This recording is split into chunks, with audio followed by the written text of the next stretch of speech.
প্রয়োজনটা কি আছে? এই যে আমার বাবা, এখন আমরা ওয়েট করছি, বাবা এখন গঙ্গা স্নান করছে। এই যে সাবান মেখে যাওয়ার। গঙ্গায় আবার লাফি টাফি সাঁতার কাটতে চলে যাবে নাকি? বাবা কিন্তু খুব ভালো সাঁতার কাটতো এক সময়। এসব বলো না, শুনতে পেলে। এই রে, আরে কই যাও? কোথায় চলে যাচ্ছে? নেমো না, এই বাপরে, আরো এখানে কিন্তু স্রোত আছে জলের। নেমো না, নেমো না। এই আছে এই তো বালতি, এই নেই কি মগ নেই, বালতি আছে।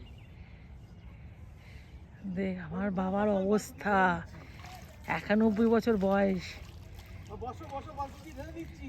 কি এনার্জি! আমরা একদম থকে গেছি। দাঁড়া দাঁড়া এই ঠান্ডা লাগবে অনেক। দেখে